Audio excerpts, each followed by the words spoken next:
Castanier, con quien vamos a conversar acerca de si se da o no el esperado diálogo entre el gobierno y la CONAIE. Viceministro, buenas noches. Muy buenas noches, un saludo a ustedes, un gusto compartir este diálogo ya esta noche. La CONAIE oficialmente ha pasado al gobierno cuáles son las condiciones, digamos, nuevas condiciones que ha establecido para que se dé esta posibilidad de establecer este encuentro, este diálogo, en las que básicamente está pidiendo un cese de la represión. Aquí tengo que ser claro, no es que la fuerza pública ha salido a atacar, a reprimir, ha salido a cuidar el orden público, ha salido a proteger bienes privados, bienes públicos, edificios. Hoy día hemos tenido nuevamente imágenes que realmente nos indignan a todos los ecuatorianos de tomas de edificios públicos, especialmente en la Fiscalía en la ciudad de Quito y la gobernación de Tungurahua en Ambato. Ha pedido también derogar el estado de excepción, un tema que es importante justamente para que las Fuerzas Armadas puedan contribuir con la Policía Nacional en salvaguardar los derechos de los ciudadanos y cuidar las ciudades en donde se han dado los brotes de violencia en 6 provincias del país. Ha pedido cesar ataques en zonas humanitarias, refiriéndose a las inmediaciones de las universidades en donde se han producido enfrentamientos también estos días, y no tener intermediarios, establecer un diálogo de los 10 puntos directamente con el gobierno y a cambio de intermediarios tener veedurías de organizaciones sociales que vean que los posibles acuerdos, consensos que se lleguen sean cumplidos. Básicamente eso. A estas horas en el Palacio de Gobierno se encuentra el presidente de la República reunido con varios ministros de Estado analizando estos temas. Todavía no tenemos un pronunciamiento oficial sobre estos pedidos de la CONAIE, pero quiero decirle que hoy día de parte de los movimientos indígenas, de las 2 marchas que se dieron acá en la ciudad de Quito, se dio una muestra de que no hubo una sola bomba lacrimógena en sus 2 marchas. Una que se fue hacia el norte de la capital, hacia la plataforma financiera, y otra que vino al centro histórico, donde está ubicado el Palacio de Gobierno, en donde simplemente se dio una marcha pacífica, con protestas, con consignas, pero no hubo violencia. No hubo violencia, y eso hay que resaltar. Más bien, yo tengo que decir los videos que hemos podido tener acceso y la información de la toma y actos vandálicos en la Fiscalía. No se ve claramente que no son personas que pertenecen a los movimientos indígenas que están en la capital. Sin embargo, también ha trascendido a través de las redes sociales un video del que un indígena habla a las personas que están ahí presentes y les dice que la misión, esta tarde fue grabado el video, que la misión es llegar a Carondelet, y continúan con el fuera Lazo fuera, es decir, la misión es llegar a Carondelet, tomarse el Palacio de Carondelet y expulsar al presidente, es lo que se entiende muy claro. Bueno, también pude ver esas declaraciones. ¿Cómo las toma el viceministro de gobierno? ¿Cómo toma el gobierno esas declaraciones? Cuidado, y este acercamiento es una trampa, ¿no? Mire, para que haya un diálogo hay un requisito fundamental, que es la voluntad para que se dé el diálogo, más allá de estas declaraciones de inconformidad, de que existen temas pendientes y temas que tiene que ampliar el gobierno en su cobertura, en su atención, especialmente a personas que la están pasando mal.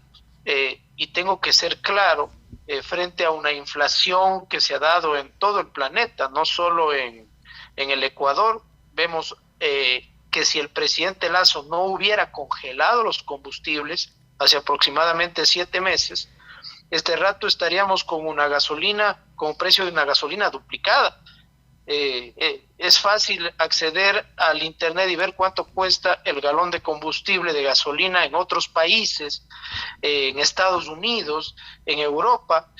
Realmente los precios del petróleo han hecho que suban los precios de los combustibles y también suban los precios de los insumos que no se fabrican en el país, que son importados.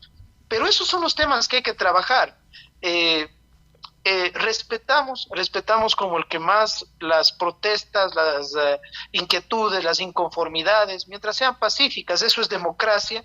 Creemos nosotros que eso es el pensar diferente, es lo que nos hace libres, y el presidente Lasso respeta esas formas de pensar diferente, pero actos vandálicos, violencia, no más. Tengo que contarles otra buena noticia que sucedió el día de hoy, que para mí abona también a ese escenario positivo de que se pueda cristalizar un diálogo en las próximas horas. En la provincia de Pastaza, después de los actos muy dolorosos de enfrentamientos, de saqueos, de quemas de UPCs, de negocios, de un banco, se logró hoy día firmar un acuerdo entre los manifestantes, la Policía Nacional, los gobernadores. Se entregaron los policías secuestrados, las armas, y eso ayuda y eso demuestra que los ecuatorianos somos gente de bien, somos gente de paz. El Ecuador es uno solo, y es una demostración de que sí se puede llegar a consensos. ¿Cuál fue el acuerdo en el Puyo? Bueno, hay varios temas, ¿no? Hay varios temas. Lamentablemente hay una persona fallecida. Tiene que investigarse las razones, el contexto en donde se dio ese fallecimiento. Han habido pedidos justamente de parte de los manifestantes que se investigue hasta las últimas consecuencias de este tema, y que la idea es no bloquearle más, incluso permitir pasos y corredores hacia productos. Están complicados con el tema combustibles, con el tema gas, y eso también afecta a las poblaciones indígenas, afecta a todos. Uh-huh. Bien, ahora estas nuevas condiciones de las que ya usted comentó, de Leonidas Issa, para sentarse a dialogar, el pueblo los ve, la ciudadanía, la ciudadanía que observa el paro y el desarrollo del paro, las ve como que fueran un nuevo entorpecimiento. Es como que realmente no quisieran dialogar. ¿Cuáles son las garantías que ustedes piensan que existe para proceder, para acceder, para bajar los ánimos? Mire, no le puedo dar una garantía.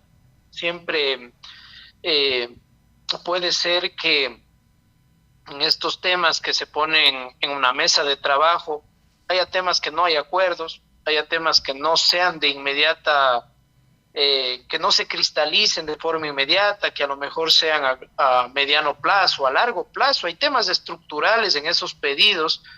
Por ejemplo, el tema del Instituto Ecuatoriano de Seguridad Social, una deuda histórica que aproximadamente viene desde hace 20 años atrás, de casi 4.500 millones de dólares al Instituto Ecuatoriano de Seguridad Social. Pero lo importante es que hoy día hemos sentido que ha bajado el tema de violencia aquí en la capital de la República de parte de los representantes de las confederaciones de nacionalidades indígenas. Es decir, hay un problema difícil, Carola, Ajá, en el tema de la interlocución con ellos, porque ellos tienen una dinámica de tomar decisiones colectivas.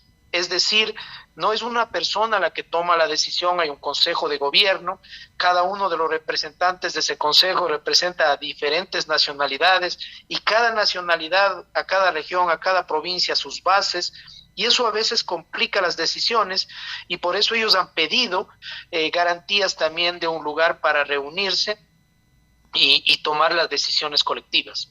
Y eso se va a proceder a aceptar, les van a dar un lugar para que ellos se reúnan y analicen si aceptan o no sentarse a dialogar con el presidente. Bueno, actualmente ellos están ubicados, tienen acceso a dos universidades aquí en la ciudad de Quito. Pienso yo que ellos podrían utilizar esos predios sin ningún inconveniente, ¿no? El tema de la Casa de la Cultura, que era uno de los pedidos iniciales, ya no consta en esta carta. Sí, decían que querían que se desmilitarice el Parque El Arbolito y la Casa de la Cultura, y en esta carta ya no se menciona ese tema. Y entendamos que esa zona de la Avenida Patria, de la Tarqui, de la 6 de diciembre, del Amazonas, donde está la Fiscalía, los que se ubican en Quito, es la zona en donde más enfrentamientos ha habido, es la zona en donde hoy día atacaron la Fiscalía, es la zona en que está Contraloría, la Asamblea.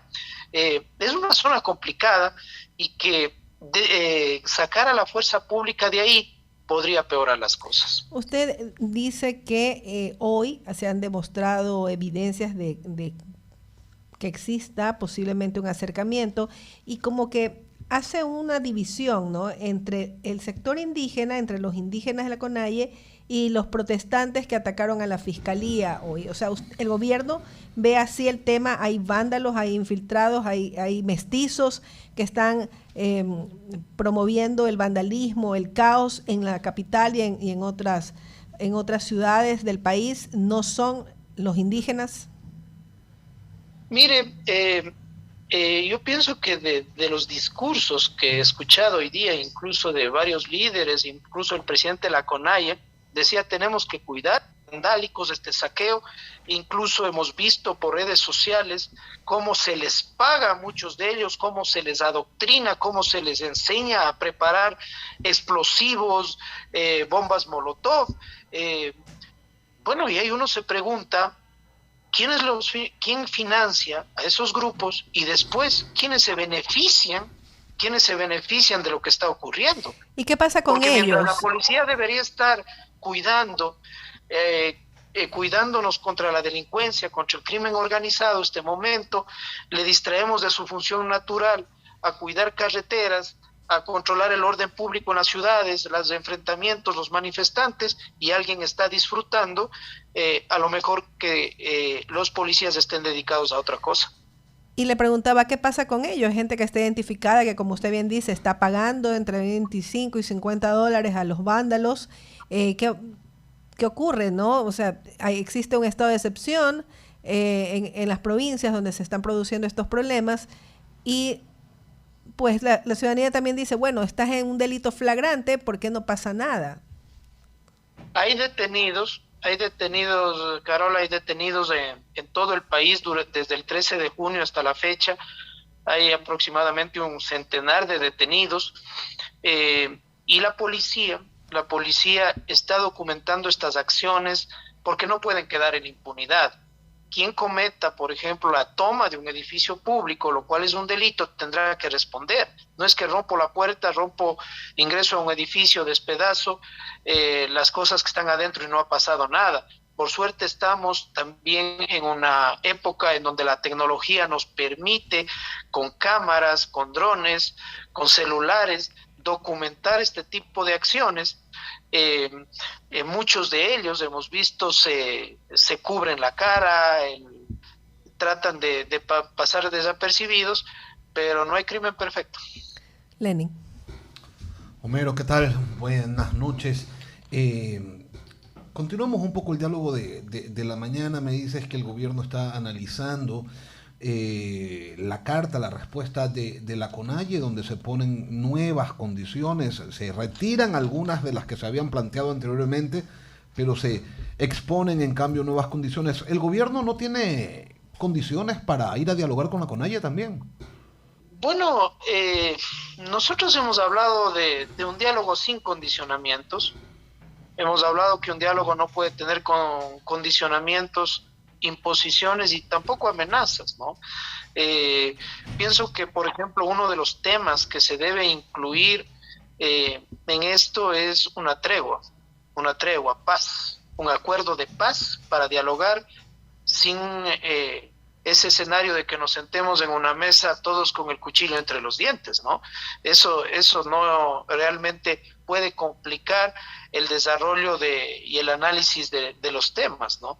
Es importante que se dé en un lugar seguro, tiene que darse en un lugar seguro, en un lugar en donde haya las facilidades.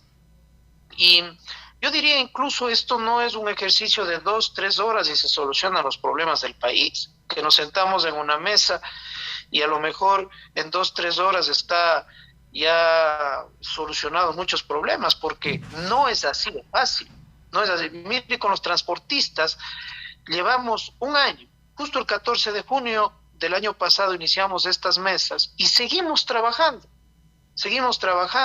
han cambiado los temas, uno de los primeros temas que nos pidieron el año pasado era vacunación, ahora está incluido el tema de seguridad integral para el transporte, control de delincuencia fuera de los puertos, en zonas de descanso, en donde duermen en carreteras, una red de un plan transporte seguro, chats, es decir, algunos temas que no habían antes, medidas compensatorias que esperemos sean ya anunciadas la próxima semana, pero y así a lo mejor toque trabajar con ellos en un tema de seguimiento, porque repito, no hay temas muy sencillos de solucionar simplemente con una conversación de 2 o 3 horas. Ahora, Homero, por ejemplo, el presidente de la República dijo que iba a declarar en estado de emergencia al sector de la salud. Y hoy ha salido una resolución del ministerio en donde allí se habla de otras cosas, pero no de declarar en emergencia al sector de la salud. Y desde algunos sectores se cuestiona y se dice dónde queda la palabra de Guillermo Lasso. Está el decreto firmado, la declaratoria de emergencia en el sector de la salud. Lo único que se hace con ese acuerdo ministerial es dar la posibilidad de que según las unidades, en cada provincia, cada hospital, según las condiciones, acoja o no acoja, porque hay hospitales pilotos, ejemplo, que no tienen problema de desabastecimiento de medicamentos, no tienen problemas de infraestructura, hay hospitales nuevos, no tienen problemas de funcionamiento, ¿sí? Entonces, mal se haría, por ejemplo, si es que un hospital está funcionando bien, está con los medicamentos, ¿por qué declarar en emergencia la compra? ¿Por qué dar esa posibilidad de que no se haga siguiendo los parámetros legales de la ley orgánica de compras públicas? ¿Sí? La declaratoria será de acuerdo a los problemas de cada unidad, porque hay unidades que están funcionando bien, no todo es malo en el sistema de salud pública del país.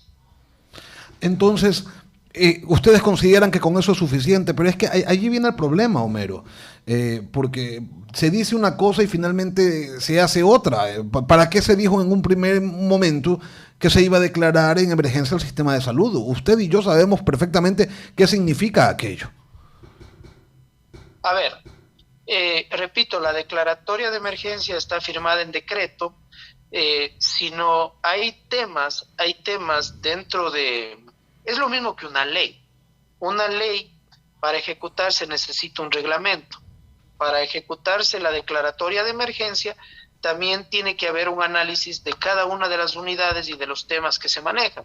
Supongamos, un hospital tiene problemas de insumos médicos, no tiene los medicamentos, tendrá que establecer los procesos de emergencia para que sea inmediata la adquisición de los mismos, para que tengan las partidas presupuestarias y no tengan que seguir esos trámites engorrosos que demoran 60, 90, 120 días. ¿Es más ágil lo que se ha hecho ahora entonces?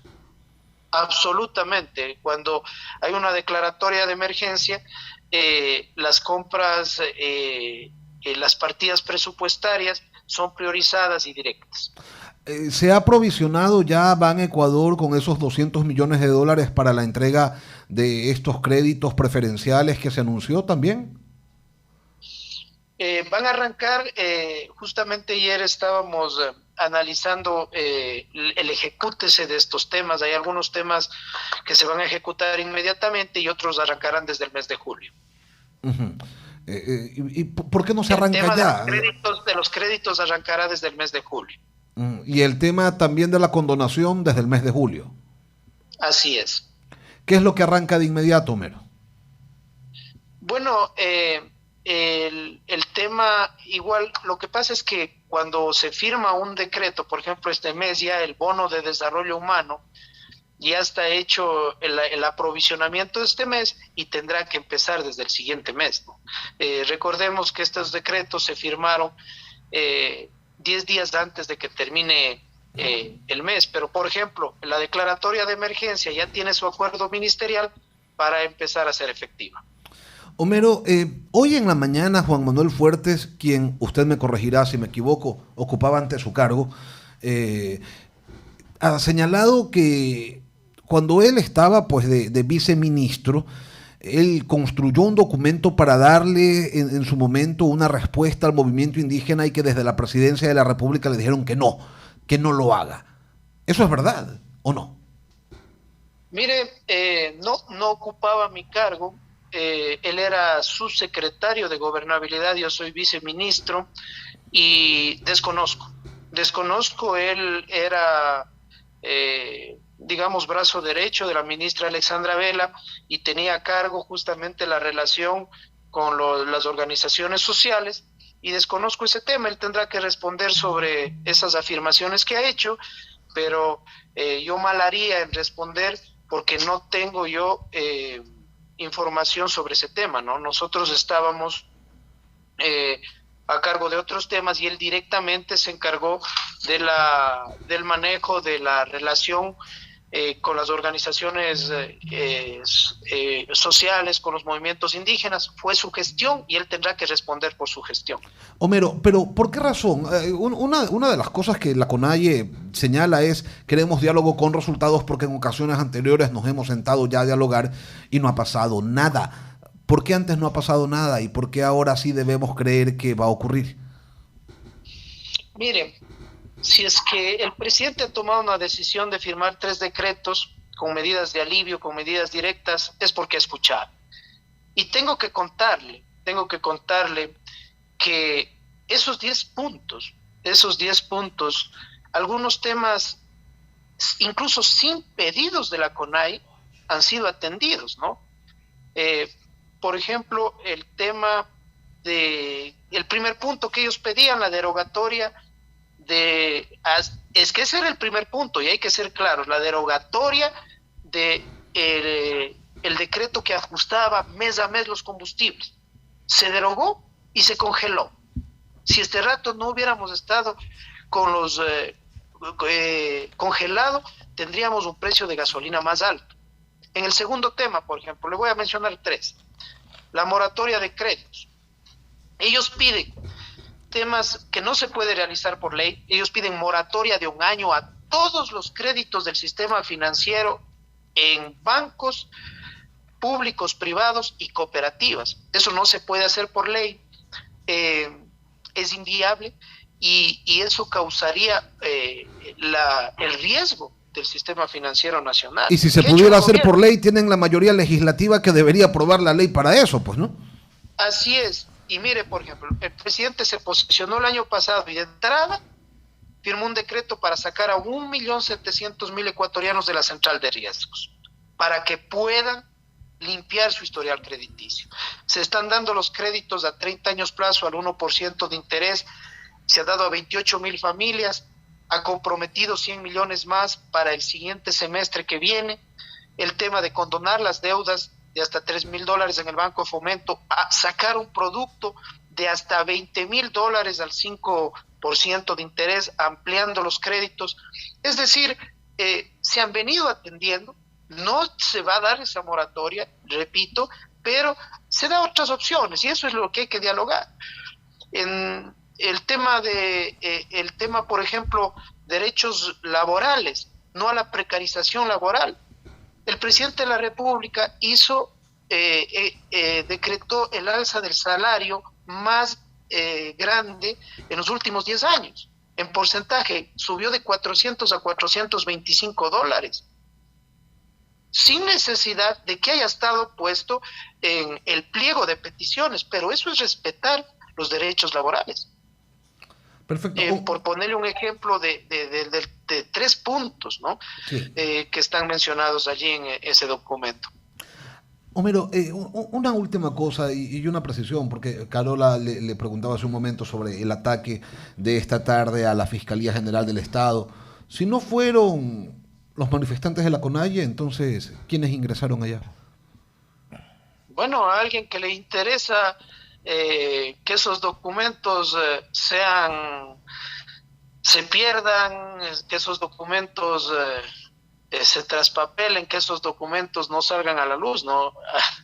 ¿Por qué la fiscalía? ¿Por qué se meten, hasta el 5º piso, ¿sí? de unidades en donde se trataba incluso temas delicados de crímenes, de investigaciones?